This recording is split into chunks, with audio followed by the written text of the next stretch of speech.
Is for today, everything's okay, everything's okay. Never comes again, another day like yesterday. Is for today, everything's okay, everything's okay. Good morning, everybody. I have been getting a little bit more open time. I've been talking about since we displaced in January, things were really, really crazy for about 6 months.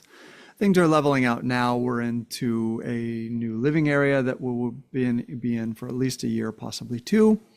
We've sorted out some decisions. We're sort of back up and running to was not normal before, but is our normal now. And so even though there was a dearth of episodes for about 2 or 3 months, I'll be doing some more, and I've been having lots of thoughts and lots of wonderings. So this morning, this is more of a wondering, and I sort of agonized. It's very emblematic that I agonized about the subject, and there are some other subjects that I was like, well, at some point I want to do a podcast episode about the fact that there are only two systems at play in our reality. There's a system that is of affinity or love, and there's a system that is of fear or rejection. Repelling, affinity and repelling. That could be interesting, but I also wanted to talk about trauma dumping and whether that's a thing or not. Excuse me, guys. I need my other glasses. Well, I don't need, but these are dirty, and my computer glasses are really amazing. I thought my optometrist was try to upsell me when he said, you want to get the computer glasses. I have progressives, right? So they're long distance, middle distance, and then reading at the bottom. And he did a pair of reading that's just all the same distance from my computer. It really is a game changer. Anyway, I have a lot of complex feelings about trauma dumping. I am a therapist. I understand what it means psychologically. I am also a victim of some fairly severe developmental trauma with which I have struggled all of my life, struggled with people's discomfort with what it was, struggled to talk about it, struggled to find places to talk about it. To date, I still have had very, very limited experiences talking about all of what I've experienced. I've peeled off specific things. I think in the second part of what I learned from the wildfires, I shared, for example, that when I was in middle school, there was a period of time that at least 10 or 15 times my parents would just both throw cause to the other one and be like, oh, they're going to pick John up, and then nobody would show up. And that was very traumatizing to me and created a lot of sadness and fear and feelings of abandonment, et cetera, et cetera.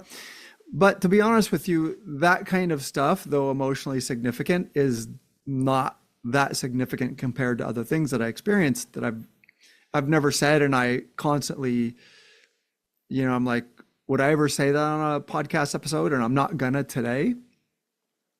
I'm not sure what the value of it is. But so I'm a human who struggles with this. I'm also a therapist. So let me first define for you what people mean when they say trauma dumping. So if you go to trauma groups or mental health groups or support groups or AA, or if you just have a friend, blah, blah, blah, I think the validity in the human race's fear of trauma dumping is when people have just kind of become conscious that something terrible happened to them and they have severe flashbacks and they've had for decades, and maybe they spent their entire childhood in a horror of trauma, and it becomes kind of normal. They are capable of accessing a really, really intense distress that activates their nervous system, results in intense, energetic discomfort, agitation, grief. Sometimes there are presentations of shaking, sobbing. Sometimes they'll regress to childhood, et cetera, et cetera. And let's say that person doesn't really understand what happened to them, and they're not really healing, and they're not bringing any presence or any present conscious state of mind to that. And so then sometimes that person will be stuck in a loop of constantly trying to position other people as the parents who should have cared for them. So in a way, they're unconsciously trying to elicit care. And anybody around, when they start trauma dumping, what they're really craving and yearning for is that those people become something that those people cannot be. They can kind of play it they can play the role if it's done very carefully, with great respect and cautiously. And highly skilled trauma therapists can kind of step into that role gently, knowing the danger of getting sucked into either the seduction of it, because you're being given this incredibly lofty, possibly this lofty position of becoming this idealized, loving, healing, kind parent that this person never had, and taking on this really powerful role of someone who can help them heal and feel heard and, blah, blah, blah. And if your ego's wounded and you start buying that, it can become a very, very unhealthy codependent relationship. Or sometimes it's just inappropriate, right?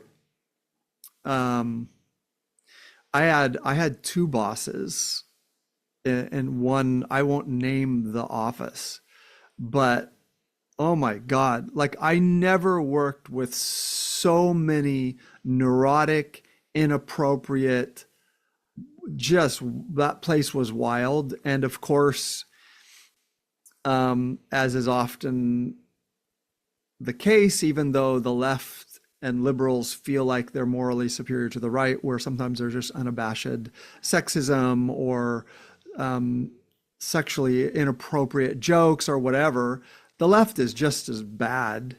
I mean, as someone who's worked in education and now therapy, I can tell you the left is no better at cleaning house when it comes to that crap. Anyway, this office was wild how inappropriate it was. One of my bosses started inviting me, saying, hey, I like what you said in the meeting. Let's have a lunch meeting and let's discuss, how we can approach this. And I can explain to you what's going on with and you can sort of take a role in this project or whatever. And then we would do that in the cafeteria over lunch. And then that started being a restaurant. And I was an idiot. This person was going through a brutal divorce. This person had kind of personality disorder level dysfunction, who would alternate between acting really, really functional and acting like you were inappropriate if you felt bad or whatever, but then would be incredibly inappropriate. So ultimately, in that story, that person kept inviting me, and then once and would even invited me to work at her desk, because the people who had my role didn't have a desk. We were in and out. Was like, well, you can work at my desk. And one morning she flounced in and slammed her books down on the desk in front of me and flounced out. And I was like, oh, did I do, like, are you mad at me or blah, blah, blah. And she was angry because I hadn't called her or something after hours. And then ultimately I had to address, like, this is not what's happening. Like, I'm not interested in this. She invited me to a restaurant and sobbed about our relationship not working. There was no relationship. I'd never kissed this person. I'd never held hands with this person. I'd never had any intent of, like, what this person did was entirely egregiously inappropriate. I was at a much lower level. This was the project leader, and she had set romantic intentions and then was throwing temper tantrums that I wasn't going to date her, and went as far as to tell me in that lunch meeting where she was like sobbing. And of course, there were probably waiters and other people thinking, wow, that guy's an asshole. Like, what's going on over there? When in fact, she was incredibly inappropriate and was entirely in the wrong. My wrong was I was an idiot. Like, it had never occurred to me that she was romantically interested in me. She was older, about 10 years older, and she looked older. And at that time, I looked quite young for my age. So we looked like we were like 25 years difference. Whatever, it had never occurred to me. I'm an idiot. Right? But she was essentially regressing. And that's not exactly trauma dumping. She did share with me, you know, difficult things in her childhood and, you know, whatever. But I also shared some, right? So there'd been some smearing of boundaries in that way. There was some personal conversations. So we had both sort of trauma dumped. So that's a case of someone who is emotionally very inappropriate. It's not inappropriate to have those emotions, but you do that with your friend or your girlfriend or with your therapist, or, you know, maybe you could go talk to your boss and go, I think I'm having inappropriate feelings about one of my employees and help me. Like, what the fuck ever. You don't go to the person that you should never have been openly trying to date anyway. And then anyway, long story short, she basically told me that she didn't think if our relationship didn't work out, we wouldn't be able to work on the same project. It was essentially saying, if you don't date me, I'm going to fire. Like, it was stunningly, ragingly egregious and inappropriate. So that's not exactly trauma dumping, but that's a form of, okay, there are times where people's trauma and their emotional content really like gets way out of control. That's also an example of the right wing can be incredibly inappropriate. I'm not one of these people who just like kind of pretends to be liberal, but then slides right wing in discussing the right wing is incredibly inappropriate, and it is off the fucking rails right now, like out of their minds. They have been gamed and brainwashed by some very sick people. So don't even get it confused. But I've been saying for years as a centrist and a libertarian that the left wing is just inappropriate. Like, if the left wing goes off the rails and does inappropriate things, that they will lie and obfuscate and deny and blah, blah. The right wing is just kind of like, screw you, boo hoo hoo, tough shit if it hurts your feelings, right? They're just kind of like, screw you, I don't care. But the left wing, because they spend so much time morally posturing up on the right wing, the left wing goes sideways badly, but they will just lie their fucking asses off about it when they do. So this is one of those cases. Like, nothing happened to that woman. Like, what she did was incredibly inappropriate. And I know that the supervisor over her recommended that she go to therapy, but there was no discussion, and no one came to me and was like, hey, like, what you went through was inappropriate, and if you feel pressured or if you need to. And I was in a position where it's like, it was possible to there were many different projects. It was possible to move projects. And so I just moved projects and went to another project. In the same office, I had an incredibly neurotic and inappropriate boss who would, on one hand, talk about how stupid her employees were. Like, at one point, this was this kind of office where you have these open cubicles just lined up rows and rows and rows in an entire office of, like, I don't know, 150 people, like, or 100, like 75, I don't know what the fuck it was. And she would just talk on the phone, and like at one point was talking about how, you know, her employees were a bunch of fucking idiots. She's saying this in front of her employees who were sitting there, like, ragingly.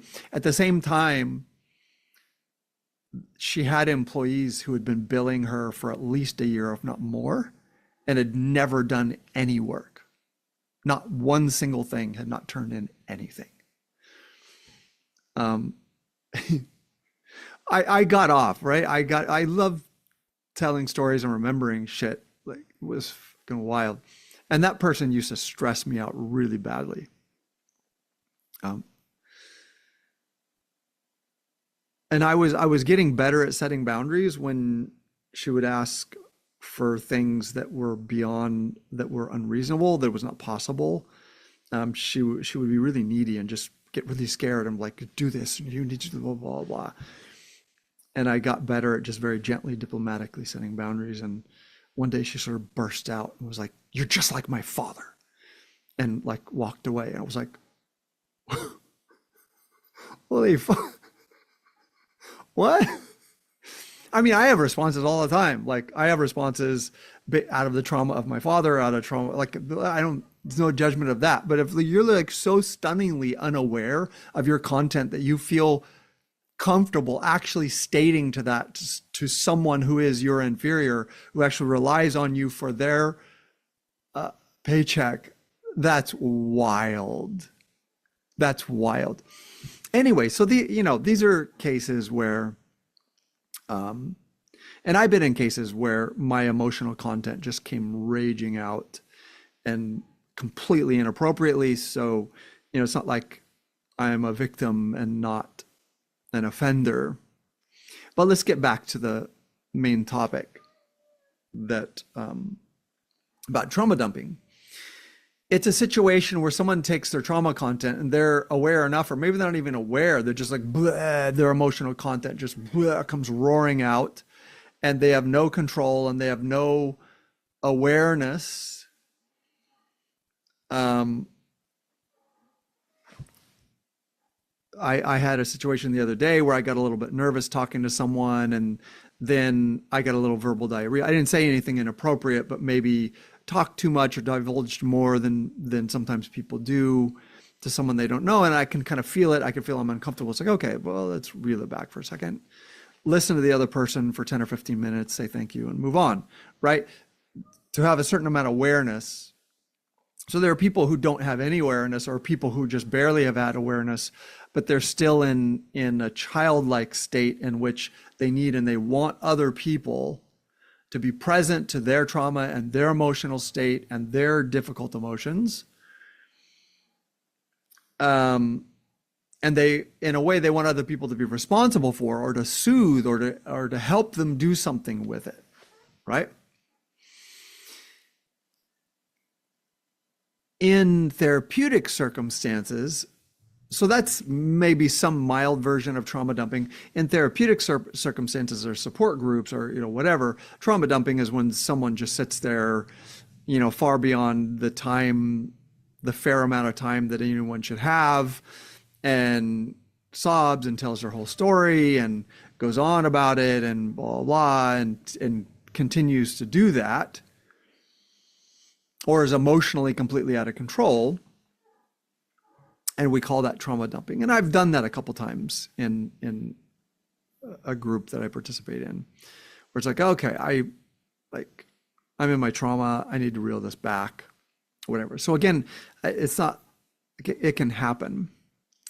But here's my wondering, and here's my frustration. And I don't, a lot of times I'm super opinionated, and I'm really clear about what I mean and what I think in a situation. And many of the episodes that I put out are that. But this one is not. I feel quite conflicted. I understand the need for containment and to not have people just like vomiting their difficult and painful emotional content just because they haven't healed it or gotten on top of it, or they don't have an understanding of it, or they don't have coping mechanisms. They are not able to self-regulate. Whatever, I get that. And on the other hand, a part of me is, as both a therapist and as a victim, is really angry and frustrated with the human race, because there's also a bunch of people who didn't have to live through really difficult things. And when they talk about, being appropriate and not trauma dumping, what it comes down to is they just can't fucking handle what other people have lived through. And that kind of pisses me off, right? And so I was thinking about It's like, to me, it's like sort of weird. Let's say you have a 25-year-old or a 35-year-old who was molested and raped by their father between the ages of 5 and 12, right? If you're not aware, sexual assault and molestation in childhood is one of the most severely traumatizing things that you can experience. It's so intimate and so violent and so dominating and so shaming and so confusing and bewildering to the victim that it takes a lot of courage to deal with it. It takes a lot of courage to talk about it. It takes work to heal. It takes sometimes years to even understand, what does my body do? Like, what is this that I'm experiencing? What is my body doing? And it sabotages people's relationships, et cetera, et cetera. So let's say you have a 25 or 35-year-old who's had that. I think it's interesting to me that there are vast swaths of society who feel entitled to say, well, it's not appropriate. That's not an appropriate subject. You should bring that up in very specific, careful. It's like, why? Because it makes you uncomfortable? Why? And I was thinking of analogies. And again, I'm not super married to this. I feel really confused and conflicted about it, to be honest with you. Because in my situation, I experienced very significant things that if they were known to a Child Protective Services, I probably would have been removed. At the very least, there would have been some serious, someone would have interceded. Because it was not just kind of like, oh, these are negative parents or they just spanked their kid. Like, there was very significant experiences that I had.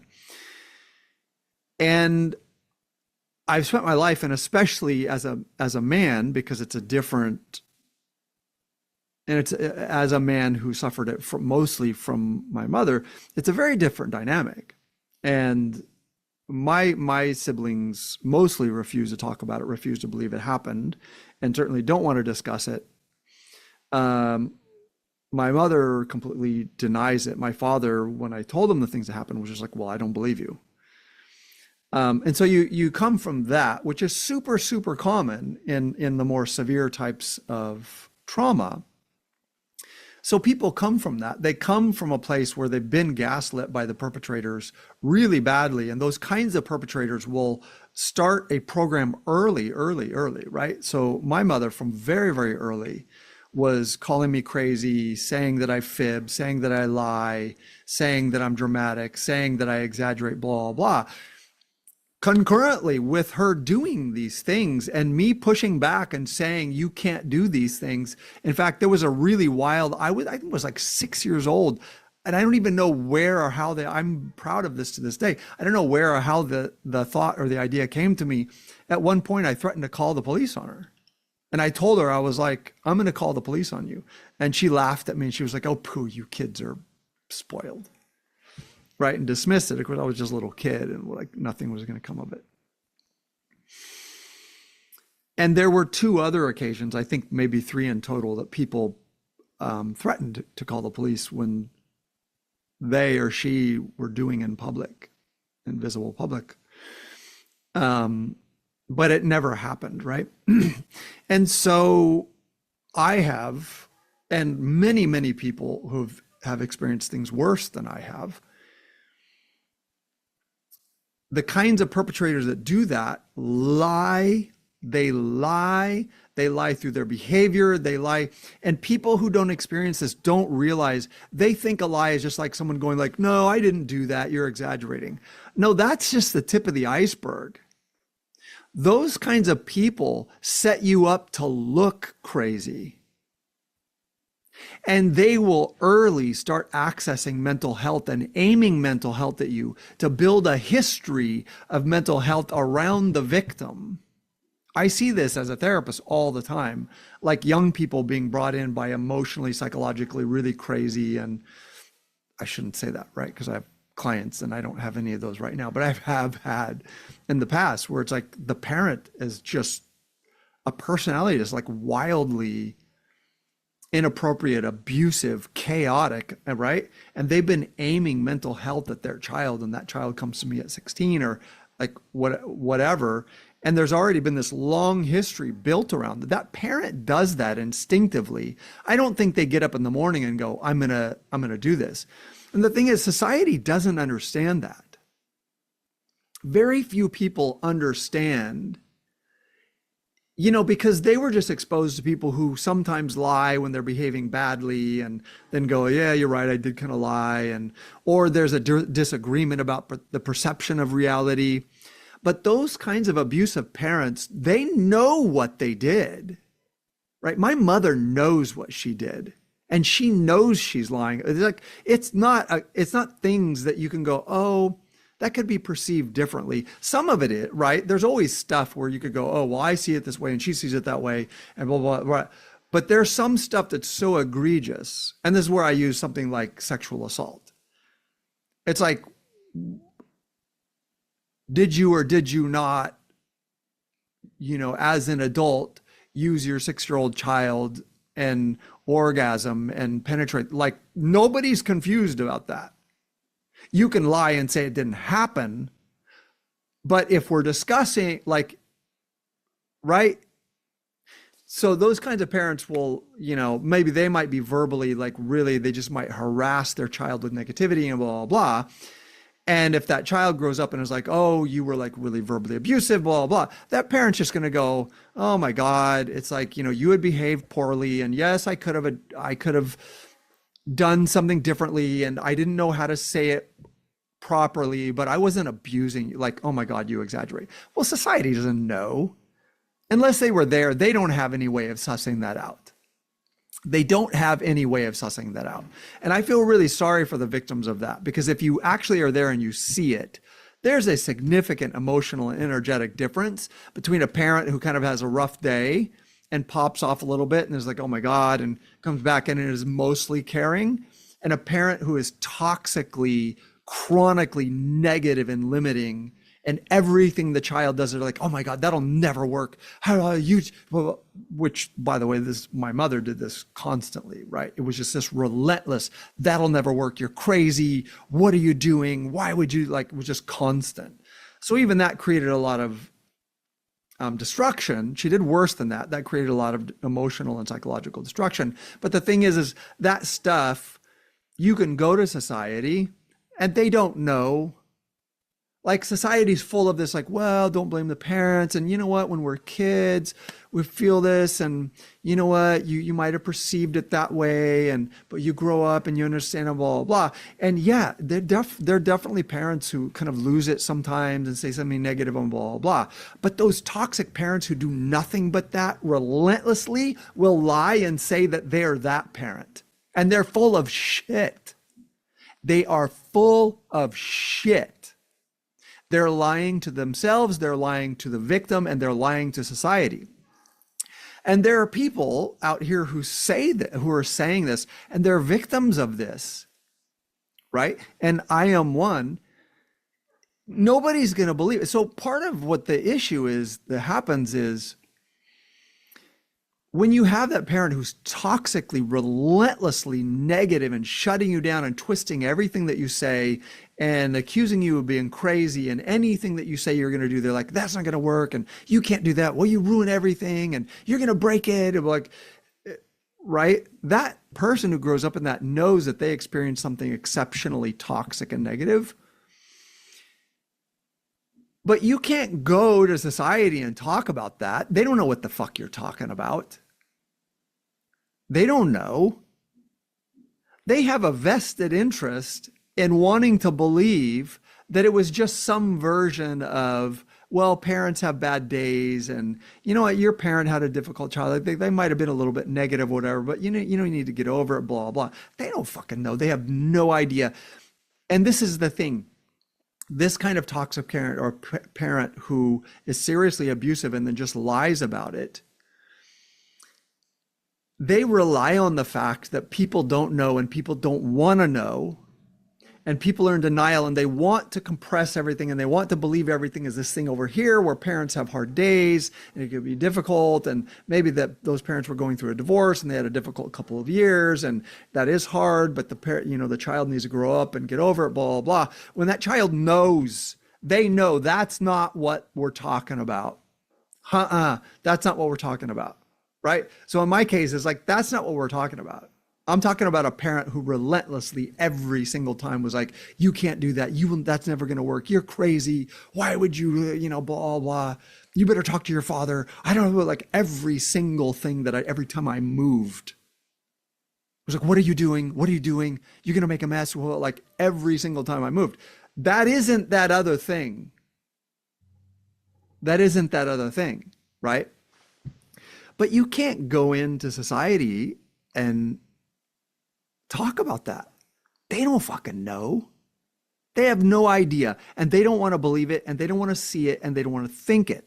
So this is where I get confused, right? Because as a therapist, and also as someone who's maybe overly empathetic and a little codependent, I have been victim of maybe people's trauma dumping and making it all about their emotional content and not setting good boundaries, and then letting relationships get a little unhealthy or maybe getting worn out or stressed out, blah, blah. So I know I understand trauma dumping and that there are appropriate situations. And at the same time, there's this whole group of people, way more than you or anybody ever thinks. This whole group of people who have experienced something exceptionally negative and exceptionally twisted and exceptionally limiting and emotionally and psychologically paralyzing and confusing and bewildering, such that you grew up without any reality testing, without any ability to interact with reality or to go, do I understand what to do? Do I have any life skills? No, the only thing you know how to do is either survive that or try to escape it. And neither one of those things is about being good at life and learning how to be good at life, right? There's this whole group of people that's all they had, and they know that isn't just like, oh, sometimes parents are like, yeah, they can, be a little negative and they have hard time. Like, no, fuck you. It is not the same thing. Shut up. It's not the same thing. And so what happens for those people is, because their toxic parent and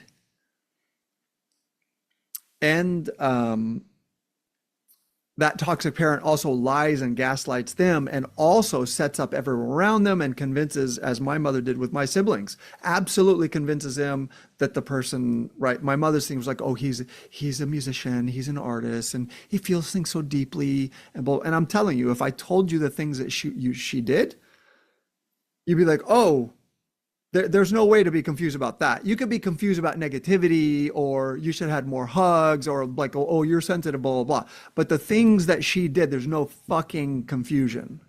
Either she did them or she didn't. There's no like, oh, did you perceive it different? It's like, no, either I'm psychotic and literally made up a reality that never existed, or she did some really sick shit, right? So that person's been gaslit and suppressed and shut down by the parent to themselves in their own family system. And then they go out into society and maybe they figure out like, oh, they need some help. And then they go to a trauma support group. And then the trauma support group is like, well, let's be careful about how we talk about this. We don't want to trigger people, and we need to be careful about trauma dumping. And so there's the therapist in me that understands it, but there's just also this other part of me that's like, fuck you. Why? Why do these people have to shut up? Does it make you uncomfortable? That's your fucking problem, not mine. I lived through it. I survived it. I've healed a lot of it. What are you afraid of? You're afraid to know the shit that people go through? Yeah? Is that a problem for you? So, okay, so I'm leaning into it, guys. But again, I feel very confused on the issue as a victim of, and I'm very, very careful about how I talk about it, right? So for example, if I'm talking to other clinicians or people who are in the healing space or whatever, And I had a really nice conversation with someone the other day, and we were talking about healing, and I was telling her about how deeply I'd learned and how losing my house in the wildfire was actually one of the best things that ever happened to me. She was like, "Oh, really? Tell me about that." Well, I didn't go back and tell her specific details. I just said, "Hey, I'd had some very difficult and painful experiences as a child, and I had created these deeply erroneous beliefs about myself that was very painful, and they were very unconscious. And losing the house actually ripped off a bunch of layers and exposed that belief to me so that I could look at it and go, oh, that was never true of me. The object isn't to immerse myself in that suffering and go, oh, woe is me, oh, poor me, that happened. The object is to go, oh my God, like that experience convinced me of something deeply erroneous and untrue about me. And it's a beautiful, beautiful rebirth to know yourself once again and to sink more deeply into what and who you are and to learn the beauty of yourself, to remove those beliefs, right? So when I was talking to her, I'm not telling her what happened, right? I'm not saying that stuff. But there's also this part of me that's like,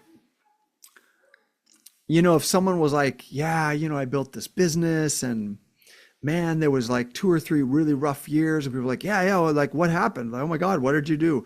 Well, you know, this and that, and I was really in despair, and I had gotten some venture capitalists, and you know, something happened. They pulled out last minute based on nothing that I did, and suddenly I had 100 employees, and I couldn't pay them, and oh, you can tell this whole thing, and coming in like 8 years later.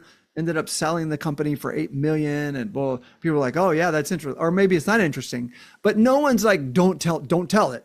Don't tell your experiences. Don't you, hey, be careful. Be careful, you're experience dumping.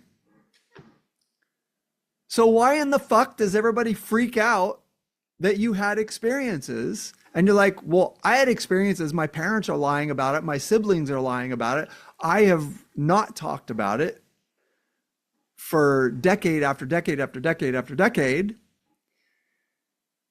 Why the fuck is society so freaked out? Like, they're just experiences. And I had them, and other people have had them and worse.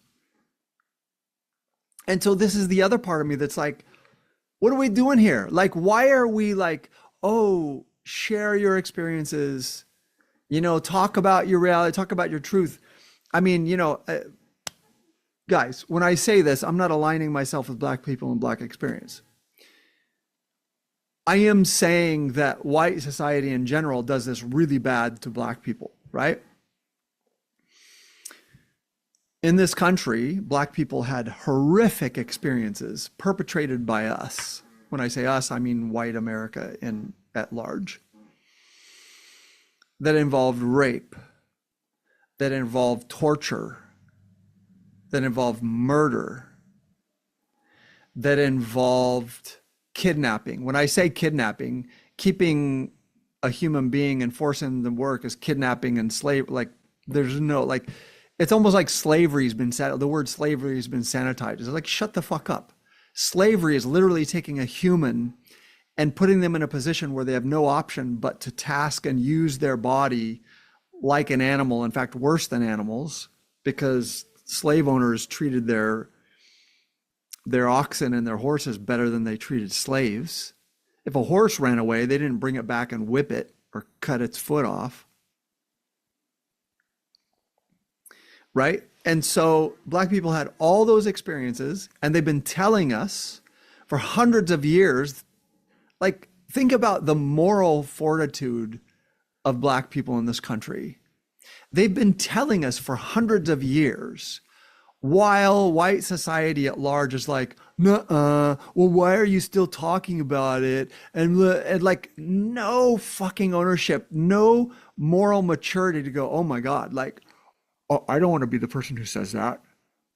Like, you don't get to perpetrate that kind of wild, sick shit against other people and to go, well, I want to control the narrative of how it gets talked about and whether we talk about it and whether you should feel badly about the fact that it happened. In fact, I might have been the one that did it, but I'm going to tell you how you should feel about what was done because I'm the authority in the situation.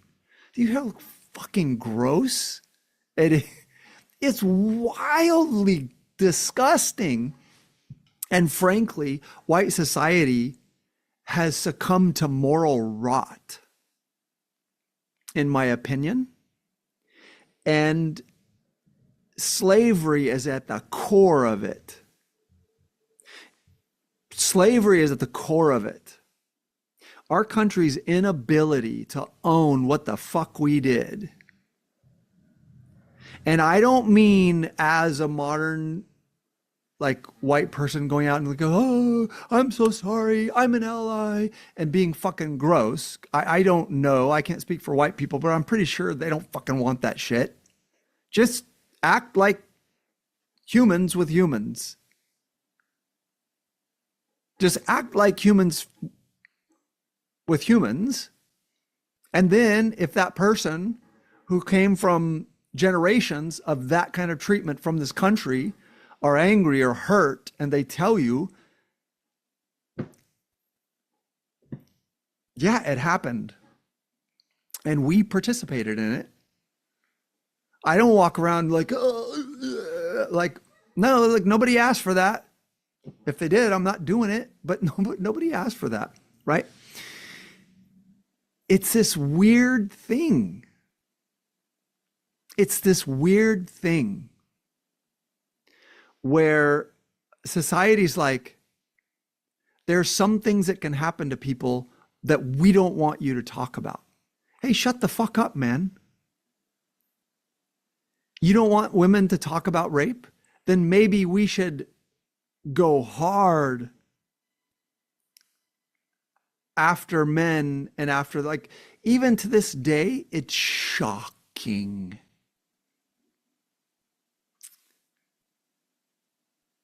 That there are still men who feel offended by a white woman, by a woman saying no.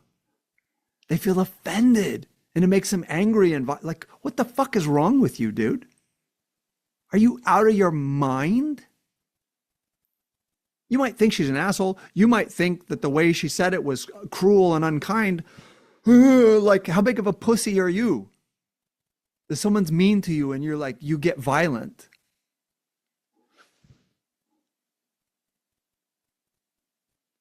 All you do is portray how morally weak you are.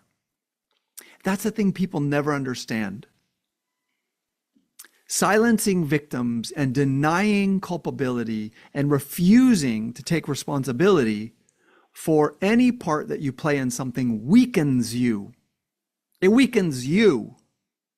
It's not about getting away with and like, well, I'm living a good life and I'm doing my thing. And you know, why do they have to come back? They're just trying to destroy what I've built. And I should be like, no, you don't get it, man. Forget about, for example, white society having a conversation with black people. Let's say you're not going to do it, like whatever, like you don't understand that we have weakened ourselves. We're like moral children. Do you think it's any shock that the highest moral clarity that tends to exist in this country is always from black leaders? It's not because they're better people than us. There are no better people, and they never claimed to be better people. It's because they've had to morally weight train at an Olympic level for hundreds of years against people who have morally infantilized themselves by going rape, torture, murder, taking people's children and selling them at age 5. Like, yeah, what are you complaining about? Like, you think this is about defending yourself and about telling black people to shut the fuck up? What you just did was set a rot inside you that you got to deal with. And if you look at society now, like the height of confusion, you don't see as much of that in black society right now, because they've had to exist in moral chaos and obfuscation and hypocrisy outside of them, and they've had to strengthen and intensify their moral true north. And they've had to speak what's true and to stand up, and they've had to be kind to people who were unkind to them, and they have had to offer moral leadership to people who have attacked them and brutalized them and hurt their kids and brutalized their children and demonized them and demonized. They're like, holy shit. This is moral training at an Olympic level. And I don't say that to justify that happening. I just say at some point we have to stop being mealy-mouthed and full of crap and admit that Black people in this country have developed an incredibly powerful, strong, unerring moral compass because they had to live in nothing but chaos and lies and obfuscation and hypocrisy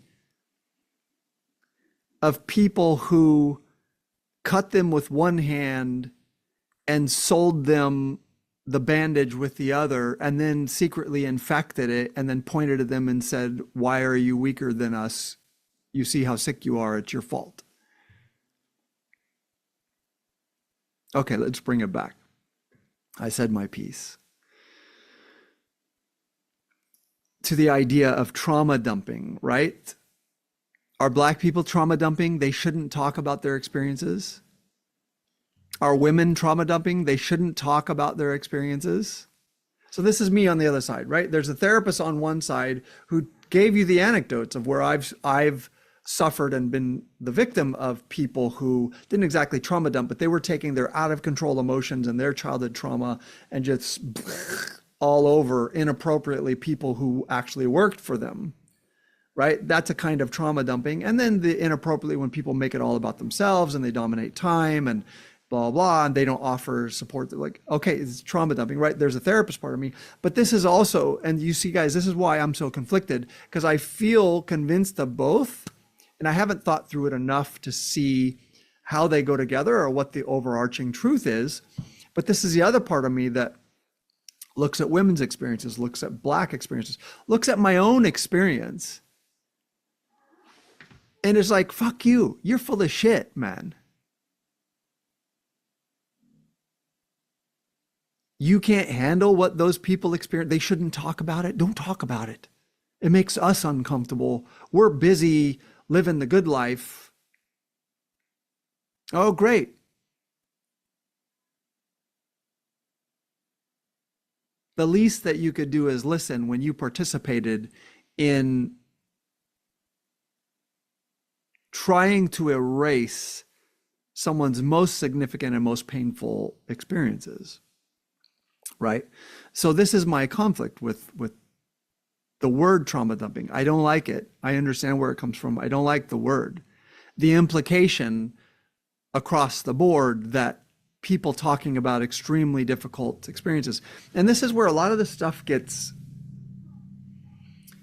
gamed. Even when we try to, it gets subverted, even when we try to make space for it. So I'm a trauma therapist. And so early on, people in training started saying, hey, trigger warning, blah, blah. And again, it has the best of intentions of meaning. I want to respect everyone's own trauma in the room and people's discomfort. We know that you can get triggered and activated. This can be uncomfortable. For some people, it could cause a flashback, but we're going to share a story that has some very painful and very traumatizing details in it. That's a good intention. But then trigger warning, it starts getting used and subverted to sort of mean, don't go there, shut up. It's not appropriate. We shouldn't say this. But there are few, if any, venues where people can say this stuff, right? I'm not going to say it here. I'm not going to put it on the internet so that people can go back and listen and have any opinion they want about what I experienced and blah, blah. I'm not doing that. And then you have therapy where you can kind of say it, but it's like, oh, like, be super careful. You pay this person, so you get to say this here, right? You have friends who are not able to listen or even understand. One of the more difficult things and one of the more shameful things that my mother did, when I had been in therapy for a while and I began talking a little bit about it, I had someone who had been a close friend, and then we drifted apart, and he kept seeking to put it back together. And so at one point I shared with him, I was like, hey, I want to share with you, I want to tell you one of the things that my mother did. And I told him, and his eyes got kind of big, and he turned around and walked off. I was like, oh, I'm going to throw this in the trash. And he left. And I was like, oh, I guess he had to throw something in the trash. And I waited for like 5-8 minutes, and I realized, oh, he's not coming back.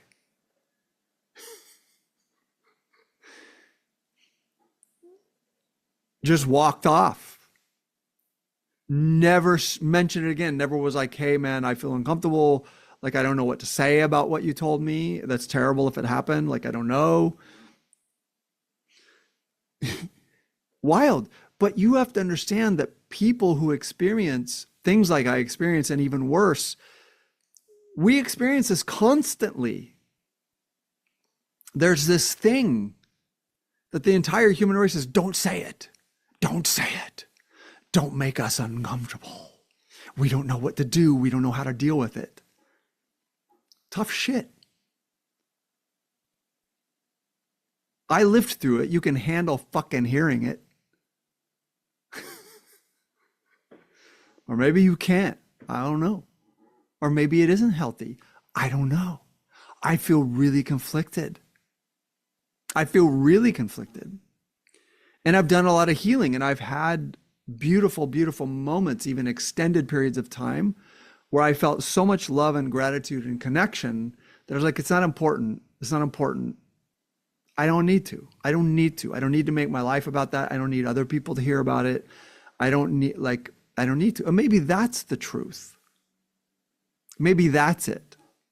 But I can also tell you that to a certain extent, some healing didn't seem to ever happen for me until I could say it in, not just in therapy one-on-one, but say it in a social environment with just peers. There was a level of healing that couldn't happen until I found a place to say it. Just say it. I just want to say it. I want to say this happened. That's it. You don't need to do anything. You don't need to give me a hug. You don't need to have a therapeutic perspective. Nothing, man. It's just, I lived through that shit, and my parents wouldn't admit that it happened. My siblings won't talk about it. It took me years to be able to talk about it and, get through shame and, blah, blah. And society's like, shut up, don't say it. Shut up, don't say it. Are you sure it happened? Are you sure? Are you sure you didn't misperceive it? Like gaslight the fuck out of you. Oh, this is not appropriate. Well, we don't want to talk about it here. Blah, blah. I just want to say it in a group of peers without people being full of shit. You don't even have to believe it. Okay, here you go. For people who live through this kind of stuff, this is how you know people are full of shit. It's not people's job to believe you. They've had their experiences. It's not people's job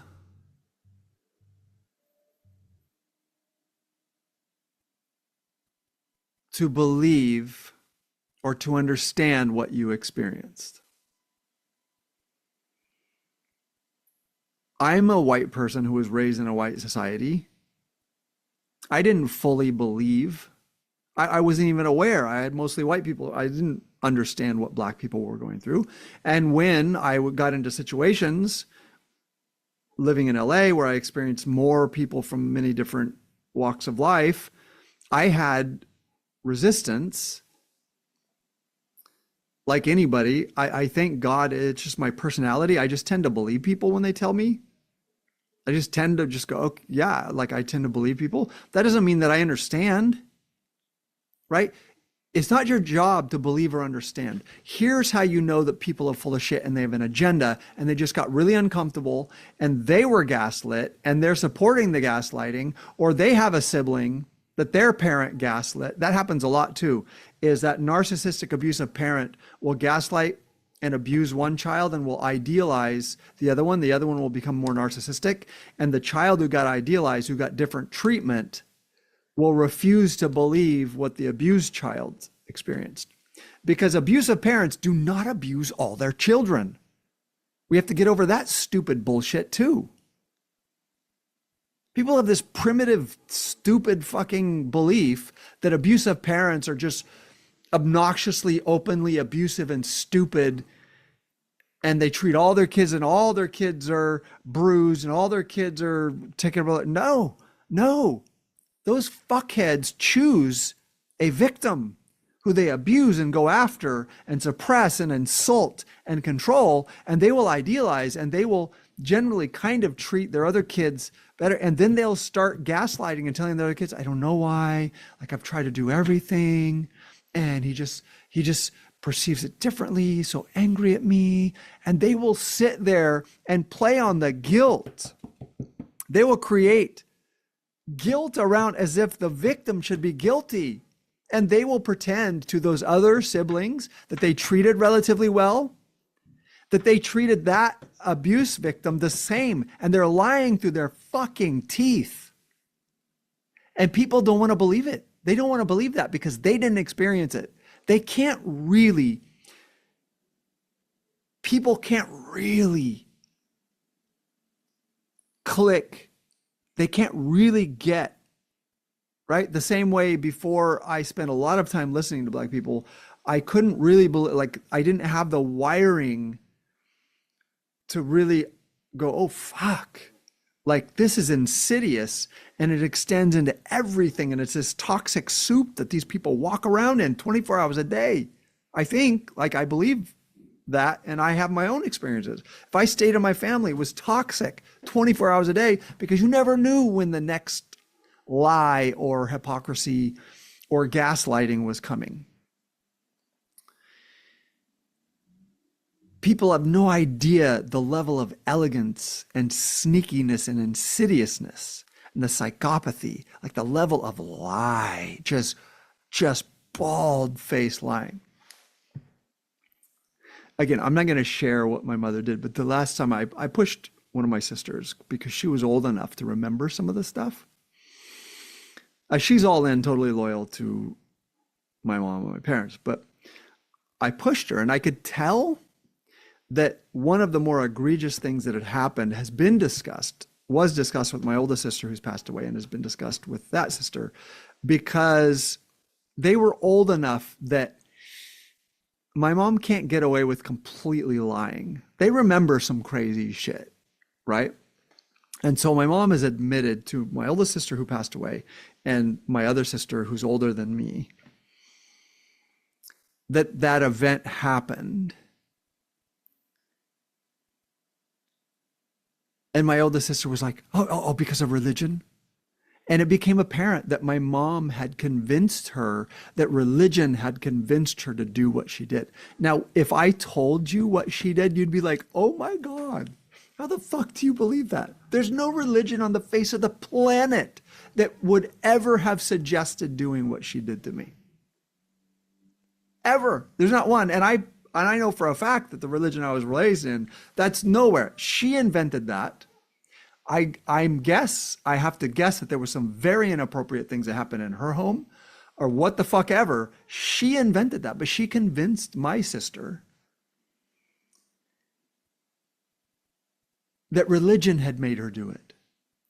And my sister believes it, or at least that's the place that's comfortable, right? So I exist in that. These people who have experienced what I've experienced and experienced worse exist in an environment with just bald-faced lies through the teeth. And there are all of these people that are just down for it, just down for the lies.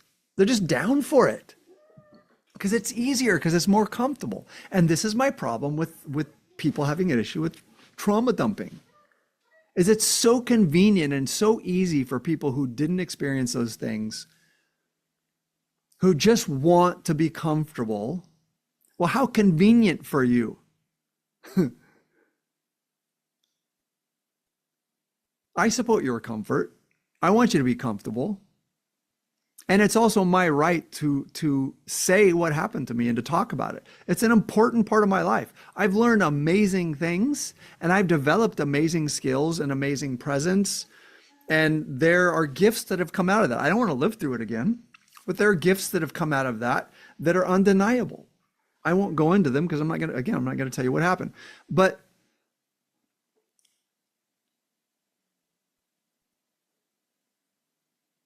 society needs to examine where it comes from.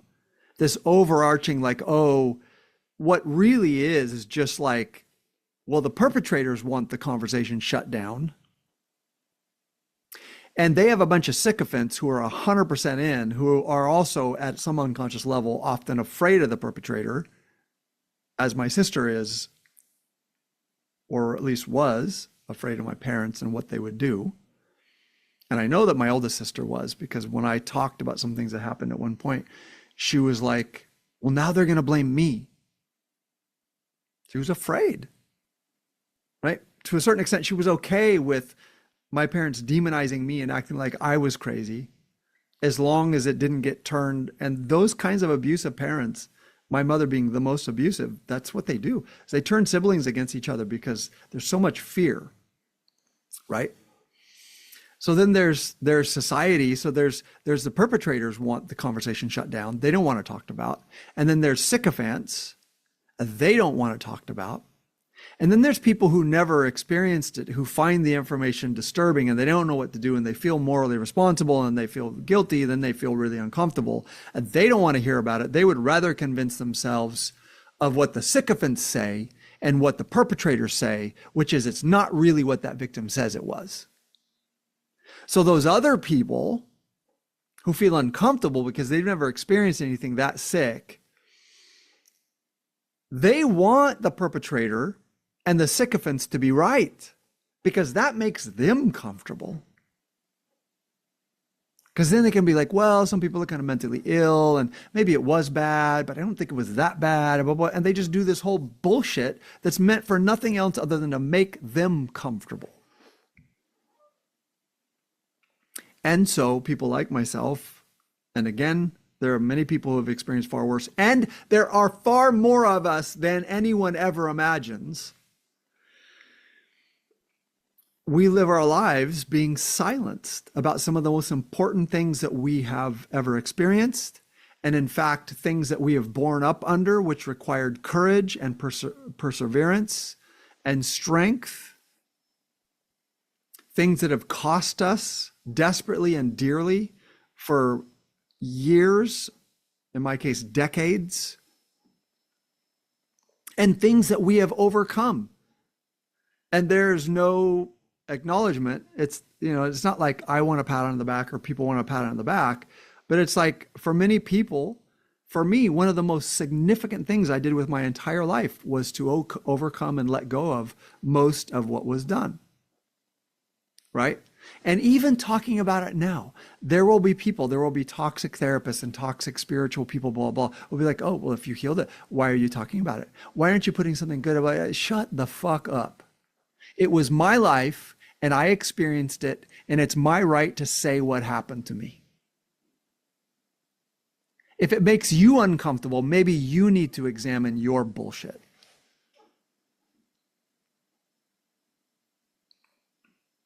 Yeah, today I understand the other side, trauma dumping, and I also spiritually understand and have been in the place where I feel so much love and gratitude. Then I'm like, why bother? I don't want or need anyone to deal with what, like, the world has enough suffering. They don't need to deal with my suffering. Like, yes, let's just put something good.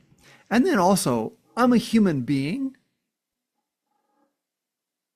who had a parent who literally started calling me a liar by the time I was 4 or 5, by the time I was able to talk about what she was doing, and called me crazy and set me up to be crazy,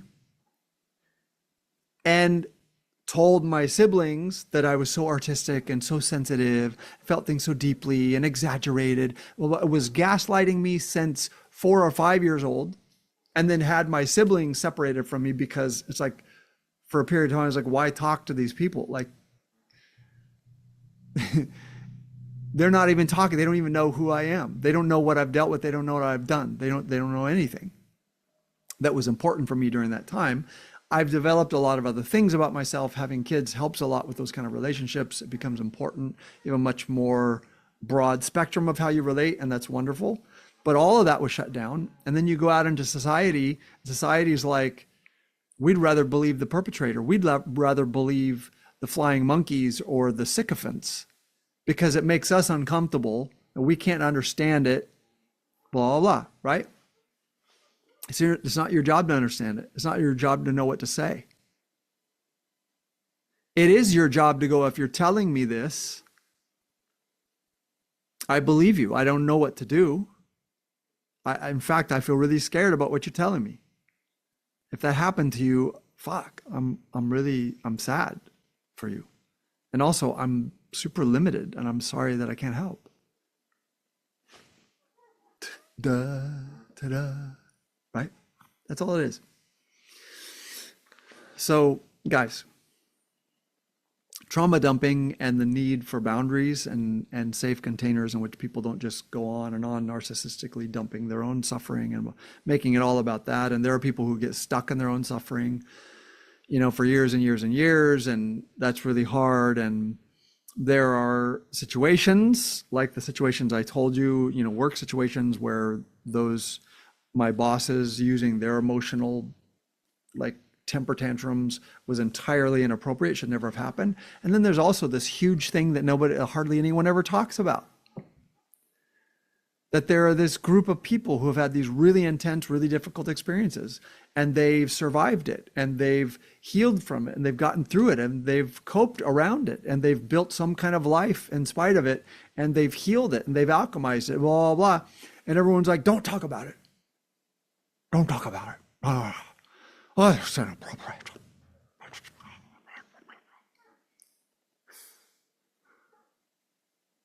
Grow a spine, man. Join the human condition. I get it, guys. It's uncomfortable. It's hard. Maybe it's just uncomfortable for me. I know there have been cases where clients told me things that I didn't know what to do with. Not often, but there have been. Anyway, guys, I do feel confused. I don't know. I presented both ways that I'm able to see it, and I don't know how that goes together. I'm sure it does. I'm sure that there's a bigger truth. But that was my thoughts on trauma dumping. It's good to see you guys. I love you guys. Talk to you soon. Bye-bye. Just for today, everything's okay. Everything's okay.